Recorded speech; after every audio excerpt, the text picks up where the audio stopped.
D'abord malmenés, ils seront ensuite miraculés. Ils seront qualifiés pour découvrir le plus haut niveau du foot 5 français. De la phase éliminatoire à la phase finale nationale, 10 ans après le tournoi d'une vie, retour sur l'épopée marseillaise, retour sur le tournoi foot 5 national de la Gatorade FF Cup.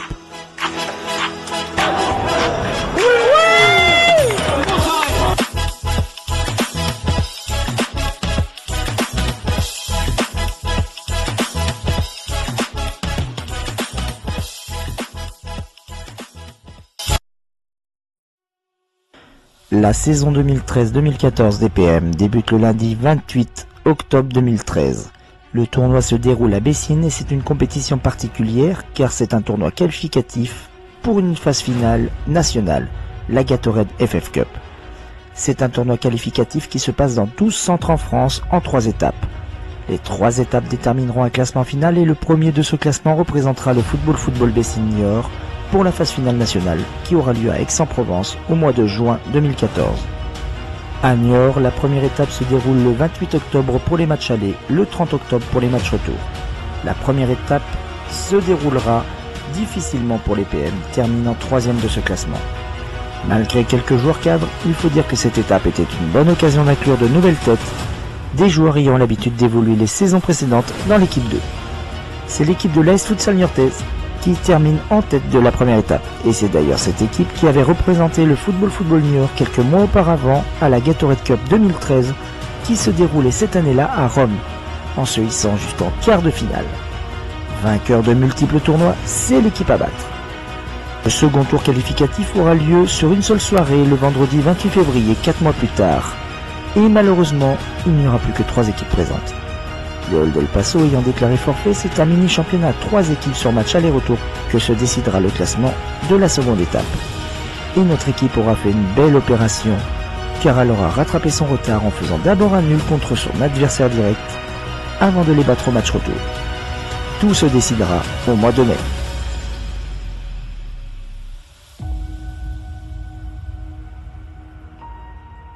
Et au mois de mai, surprise, pas d'adversaire en face. C'est la stupéfaction. Alors que l'AS Futsal Niortais était grandissime favori et en tête de ce classement, ils ont tout simplement décidé de ne pas venir. Entre des forfaits pour cause de blessures et des joueurs privilégiant leur club plutôt que le tournoi, cela fait place nette au PM qui, pour se qualifier, se devait de remporter un match. Ce match était face à notre équipe 2. L'objectif est atteint, les PM se déplaceront dans le sud début juin. La joie est immense.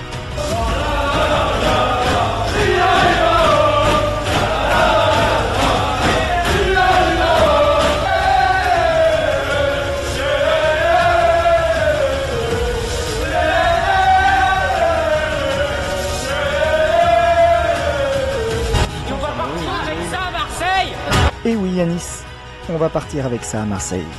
Le temps de digérer et de profiter grandement de cette qualification. Il nous reste un mois pour nous préparer. Préparer physiquement dans un premier temps. Cela tombe bien, 15 jours plus tard, un tournoi, toujours à Bessines, pour les qualifications au tournoi de la Galaxy Cup 2014.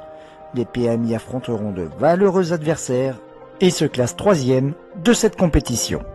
Malheureusement, on ne se qualifie pas pour la phase finale qui aura lieu à Disneyland au mois de juin 2014, une semaine après celui de Marseille. Ce tournoi était une préparation idéale afin d'y trouver des repères pour les joueurs pressentis à participer à cet événement et au coach de pouvoir dévoiler une liste de 8 joueurs plus un réserviste. Et dans cette liste apparaît des joueurs ayant participé à la phase qualificative de la Gatorade Cup. Il y aura une surprise néanmoins avec la présence de Yohan Voué et le joueur réserviste choisi sera Yanis Grélard. Ces deux joueurs ayant principalement évolué avec l'équipe 2, mais leur présence est logique au vu de leurs belles prestations depuis le début de saison. Place désormais au dernier préparatif. Et c'est après plus de 8 heures de route que nous arrivons à Aix-en-Provence ce vendredi soir. Nous sommes définitivement rentrés dans la cour des grands, hôtel, piscine, nourris et logés pendant tout un week-end le temps de la compétition. Le tirage au sort est effectué le lendemain matin, jour de la compétition, devant tous les acteurs de ce tournoi. Et c'est un très beau tirage qui s'offre à notre équipe dans la poule A. le FF Niort, puisque nous représentions à l'époque le Football Bessines Niort pour cette compétition, le FC Saint-Étienne, FF Toulouse, la Team Mac5, FA Irigny et le grandissime favori, le FF Bordeaux.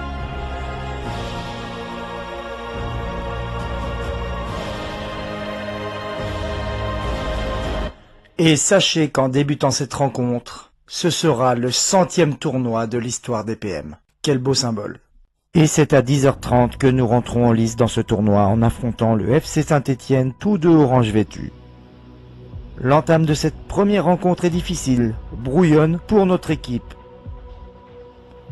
Au contraire de notre adversaire qui démarre tambour battant, en installant un pressing haut et un combat physique. Saint-Étienne ouvre logiquement le score. Ce but a eu le mérite de réveiller notre équipe. La technique revient petit à petit, les bonnes phases de jeu se succèdent. Et l'égalisation de Charlie Dupost quelques minutes plus tard fait rentrer définitivement cette équipe dans ce tournoi. Mais gare aux Stéphanois qui montrent qu'ils ont des ressources et se procurent quelques belles occasions. La confiance s'est installée dans notre camp. Les bonnes passes se multiplient et celle d'Aurélien pour son homonyme permet pour la première fois lors de cette rencontre de mener au score. Aurélien Voué est le deuxième buteur PM de cette rencontre. Niort 2, Saint-Étienne 1. Et la réussite a aussi choisi son camp lors de cette rencontre, car en voulant dégager le ballon, Aurélien Voué permet involontairement de faire une passe décisive à son frère Johan. Ce dernier loge le ballon dans la lucarne opposée. Le break est fait, mais la rencontre est loin d'être terminée, le danger est permanent. Nos adversaires n'abdiquent pas et se créent quelques belles occasions, repoussées par notre défense ou notre portier.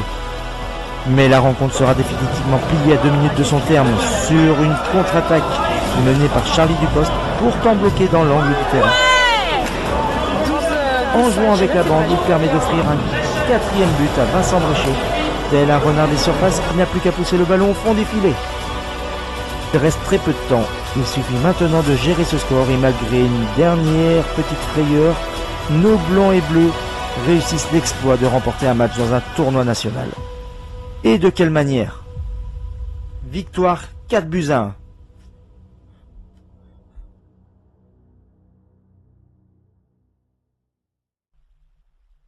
Il faut vite reprendre ses esprits car les matchs s'enchaînent. Le prochain adversaire, le FF Toulouse au Canville. Comme lors de la précédente rencontre, nos adversaires débloquent le tableau d'affichage. Sauf que Toulouse a décidé d'appuyer très fort en confisquant la balle et en assiégeant la surface adverse. Et les frappes se multiplient, les parades aussi. Procédant par contre, notre première occasion est assez timide. Une frappe croisée de Vincent Bréchet. Le portier toulousain intervient efficacement. Toulouse a la possession et la maîtrise du ballon. Cet adversaire est d'un autre calibre par rapport à la rencontre précédente. Plus complet. Les contacts sont rudes. Et sur une intervention autoritaire, Vincent Bréchet orchestre un contre où Charlie Dupost récupère le ballon, parvient à se retourner et dans un angle très compliqué arrive à frapper.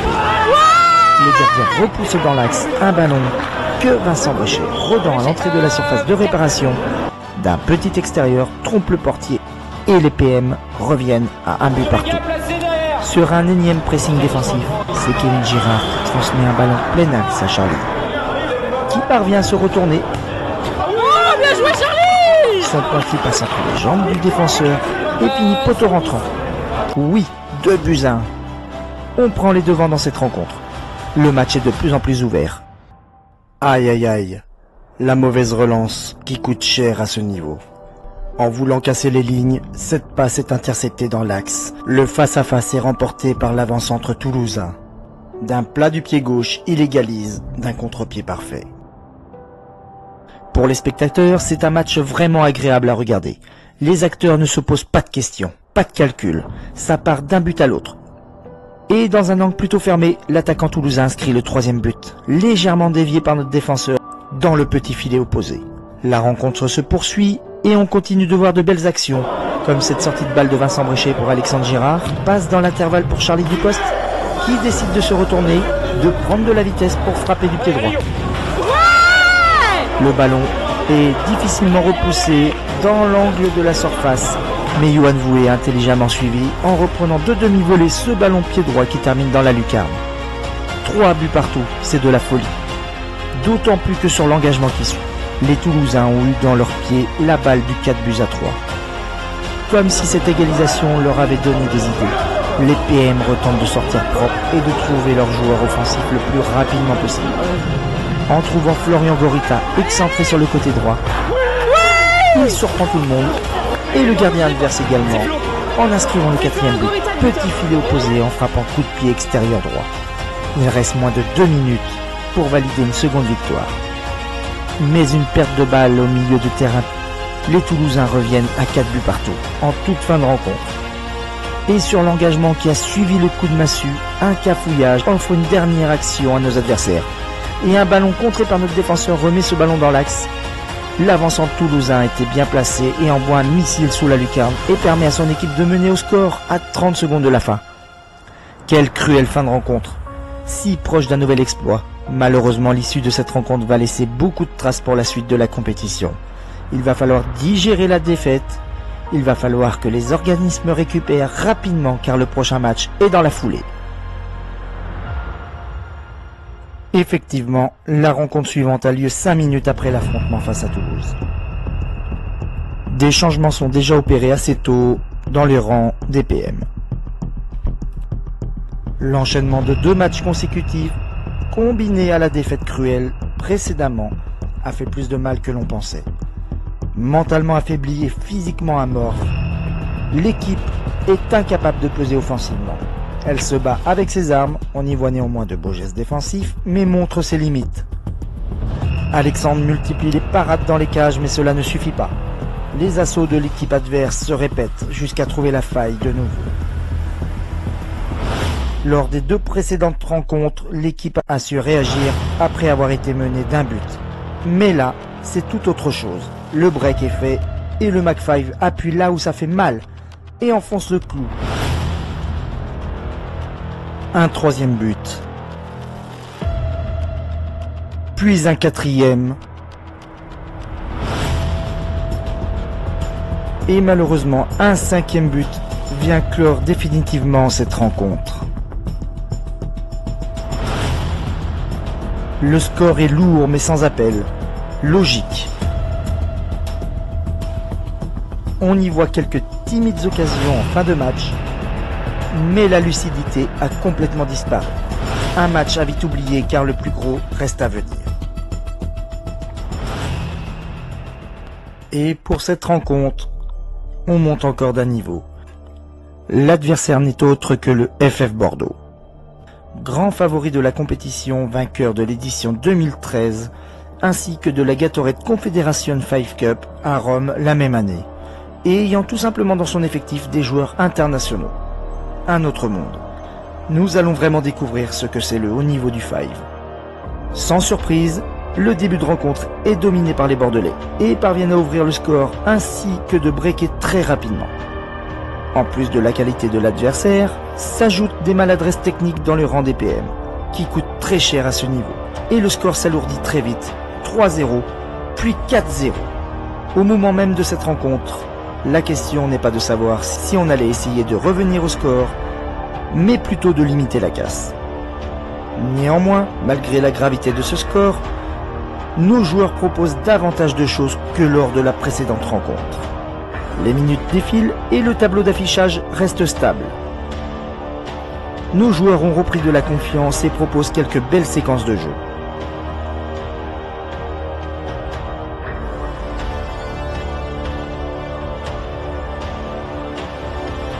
Et c'est sur une percée côté droit d'Aurélien Voué que Charlie Dupost reçoit un ballon dans l'axe. Et grâce à sa vivacité, il se retourne très rapidement et enchaîne par une frappe du pied gauche dans le petit filet opposé. Le portier des Girondins est pris à contre-pied et c'est la réduction de l'écart, 4-1. Une nouvelle occasion quelques secondes plus tard d'Aurélien Voué, mais sa frappe est trop croisée. Mais ça, c'était avant que le numéro 9 bordelais, Kevin Kisto-Uri, nous sorte une masterclass en se permettant de dribbler 1, 2, 3 et même 4 joueurs de notre équipe. C'est le 5e but de cette rencontre pour les Girondins.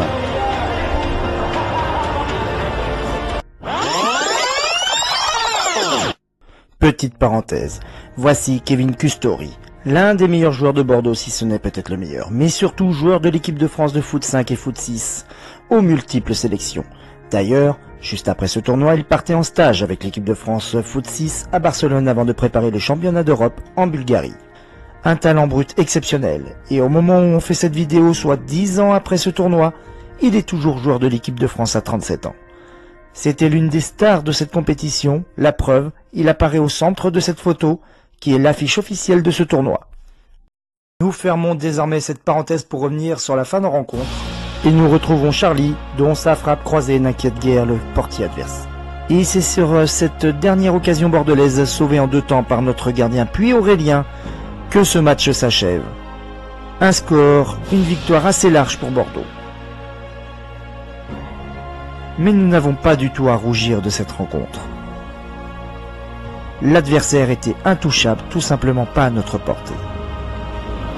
Il nous reste néanmoins un infime espoir de nous qualifier pour les quarts de finale, mais pour cela, il va falloir remporter la dernière rencontre.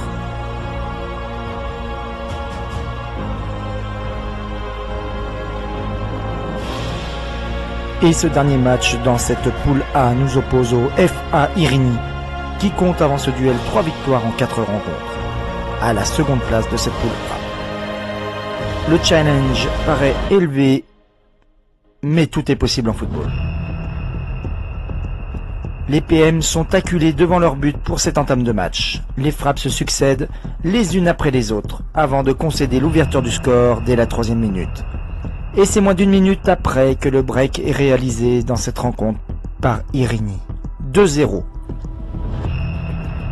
Incapables de sortir des ballons propres, les vagues offensives adverses succèdent. Nos joueurs souffrent de l'énorme pressing adverse et sur une incompréhension défensive, c'est déjà le 3e but pour Irini. Il y a une incroyable débauche d'énergie en face, peut-être même un peu trop. Mais après avoir laissé passer l'orage, Kevin Girard parvient à gratter un ballon au milieu de terrain, il percute et se présente face au gardien. Allez Kevin, ouais. Il le dribble sur son côté gauche et parvient à redresser ce ballon qui finit au fond des filets. 3-1. La rencontre n'est peut-être pas terminée. En tout cas, ce but a permis à son équipe de reprendre confiance en elle, d'être plus haute sur le terrain et se procure enfin quelques occasions. Et des occasions de plus en plus nettes. La physionomie du match a complètement changé. C'est désormais nos PM qui se créent les meilleures occasions dans cette rencontre. Mais en gagnant de la profondeur, ils laissent beaucoup d'espace dans leur dos. Et sur un contre éclair, Irini finit par éteindre tous les espoirs de remontada. 4-1. Les PM vont regretter leurs nombreuses occasions sur cette dernière minute. Ils essaient, ils tentent tout pour inscrire un second but. En vain. Le score en restera là. Les PM ne parviendront pas à se hisser en quart de finale. Ils termineront 5e de ce classement.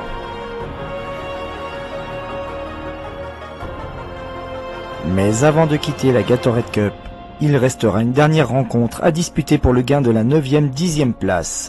Notre dernier adversaire du jour, le FF Artigues. Et le début de rencontre est idéal. Parti tambour battant, Vincent Bréchet remonte le terrain avant de décaler Charlie du poste côté gauche. Sa frappe est stoppée par le gardien mais repoussée dans l'axe du terrain et Florian Goruta, d'un plat du pied, n'a plus qu'à pousser le ballon au fond du filet. 1-0. La réponse d'Artigues est immédiate et c'est une égalisation qui intervient quelques secondes après l'ouverture du score.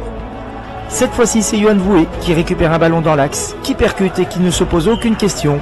Frappe coup du pied qui termine sa course au ras du poteau. 2-1.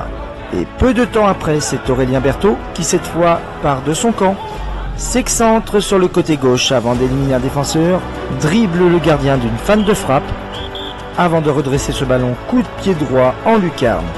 3-1 pour les PM et premier but d'Aurélien Berthaud dans cette compétition. Artigues n'a pas dit son dernier mot et reste toujours en vie dans ce match, après la réduction de l'écart à 4 minutes de la fin, avant de parvenir à égaliser à 2 minutes du terme de cette rencontre. 3 buts partout. Et c'est même Artigues qui aura la balle de match dans les dernières secondes.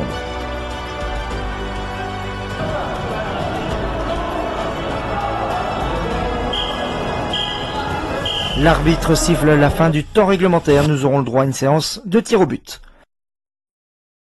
Égalité. Le premier tir de Vincent Bréchet stoppé par le portier adverse. Alexandre Girard répond à son homologue et parvient à son tour d'arrêter ce tir au but. 0-0. Au tour de Kevin Girard de se lancer, mais malheureusement c'est au-dessus. Artigues ne manque pas l'occasion d'ouvrir le score dans cette séance. 1-0. Aurélien Berthaud s'élance et marque un but partout, égalisation. Mais attention, si Artigues marque le prochain tir au but, c'est terminé. L'attaquant s'élance et c'est stoppé d'une main ferme par Alexandre Girard. Un but partout. Désormais, c'est la mort subite. Au tour de Charlie Dupost qui prend ses responsabilités. Mais c'est une nouvelle fois magnifiquement stoppé par le portier de Artigues. Les gardiens sont chauds bouillants dans cette séance. Et c'est l'attaquant d'Artigues qui s'élance pour inscrire le tir au but de la victoire et c'est fait. Victoire d'Artigues, 2-1 au tir au but. Les PM terminent ce tournoi sur un score nul mais une défaite au tir au but. Une 10e place obtenue puis finalement une 9e suite à la disqualification d'une équipe pour tricherie. L'objectif est atteint, 13 buts ont été inscrits, c'est plus que nos paris. Mis à part notre gardien, tous les joueurs de notre équipe ont au moins inscrit un but dans cette compétition. Et en tête de ce classement des buteurs, c'est Charlie Dupost et Johan Voué avec 3 buts chacun. Pour les PM, le tournoi est terminé, mais la compétition continue. Et c'est sans grande surprise que l'on y retrouve en finale le FF Bordeaux face au Street 5 Dijon. Et c'est une finale tout simplement incroyable. Des buts, des gestes techniques de haut niveau, du suspense, un spectacle total. 6 buts partout à la fin du temps réglementaire. Et à l'issue des tirs au but, c'est le Street 5 Dijon qui remporte cette compétition. C'est le coup de sifflet final d'une journée tout simplement extraordinaire.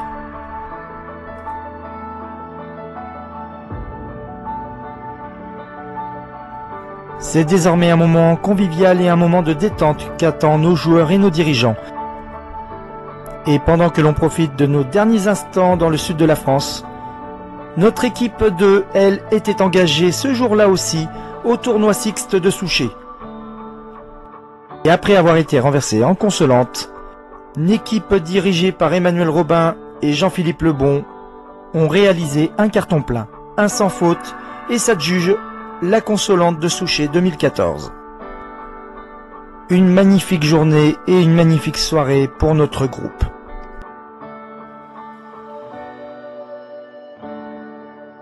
Les PM reprennent la route, le trajet du retour le dimanche 8 juin pour déjà attaquer le premier match du tournoi Foot 5 Coupe du Monde Réplica de Bessines le mercredi 11 juin 2014.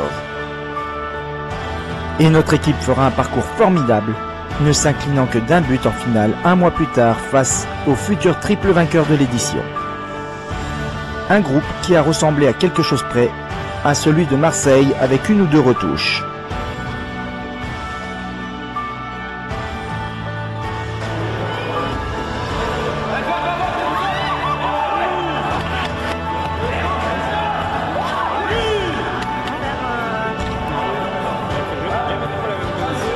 Comme si quelque chose s'était passé dans cette équipe. Comme s'il y avait eu une prise de conscience. Une prise de conscience que ce groupe avait du talent. C'est sûr, il y avait un avant et un après Gatorade Cup.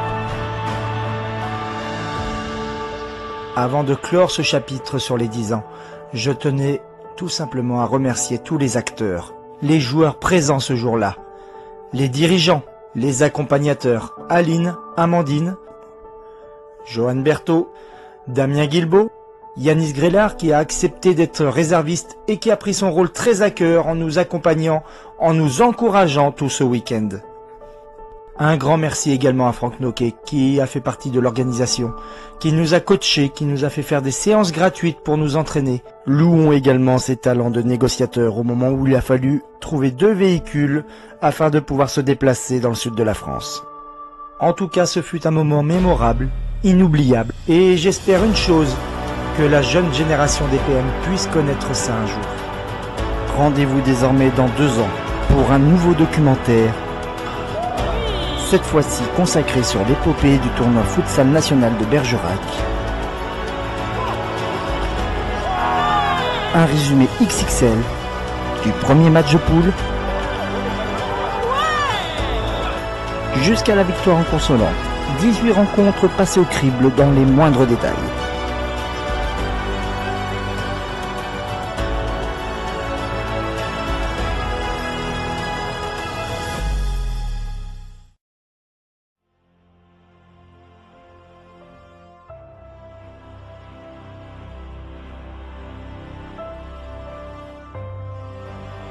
J'étais hyper excité de savoir qu'on était qualifié pour un tournoi national.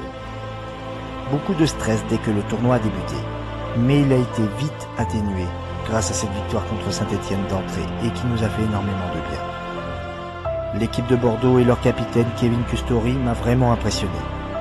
C'est là que je me suis rendu compte que j'avais encore du chemin à parcourir. Assez heureux d'avoir pu inscrire 2 buts, même si j'aurais bien voulu en marquer davantage pour aller plus loin dans la compétition. Le complexe et surtout l'hôtel où on a logé était incroyable. Ce fut un moment extraordinaire. Vincent Brechet.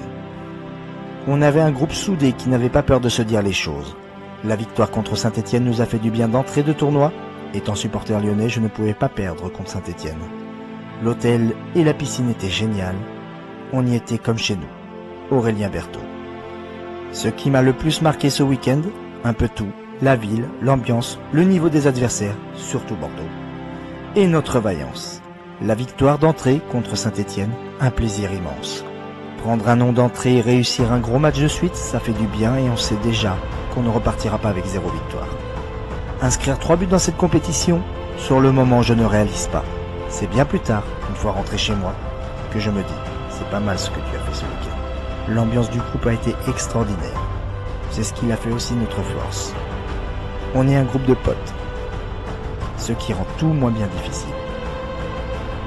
Et également nos supporters qui ont été exceptionnels. Un des meilleurs moments de ma carrière de joueur, un kiff immense. Charlie Dupost. Je suis été pris, j'étais content. Le truc, c'est d'essayer de faire un résultat là-bas. Donc on est arrivé un peu en mode touriste, c'est un peu ce qui m'a marqué. On pensait vraiment qu'on n'aurait pas le niveau et que ce seraient des équipes beaucoup plus hautes que nous. Et c'était un peu ce qui est arrivé quand on est arrivé à l'échauffement. Il y avait des équipes pro, il y avait des gens qui arrivaient en vacances comme nous, quoi, en tongue, avec la bière à la main. Pour le premier match, ce qui m'a marqué, c'est qu'on était calme, on a resté toujours en place. Et d'avoir marqué le premier but, ça nous a un peu donné confiance. Et après, moi j'ai réussi à marquer, alors on va savoir pourquoi, parce que c'est le seul but que je marque d'ailleurs. Après, ce qui m'a marqué, c'est le match contre Bordeaux. Là où il y a eu le joueur Kevin là, qui nous a mis la mistouffe moi, Alex et puis Charlie. Je me rappelle aussi, c'est quand on faisait les coups au penalty et qu'il nous a foutu la rousse. Là, t'étais pas content. Ce qui m'a marqué, c'est qu'on est arrivé en mode touriste, on a commandé des bières, et au final, on nous a dit pourquoi on prenait pas la Galsberg, c'est à volonté.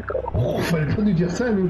Après, on arrive, on prend les sandwichs, c'est à volonté aussi. Oh, ça c'est ce qui m'a marqué. Les petites dames qui se promenaient avec la Red Bull aussi, à volonté. Oh, ben, nom de Dieu, c'est tout à volonté, c'était trop bien.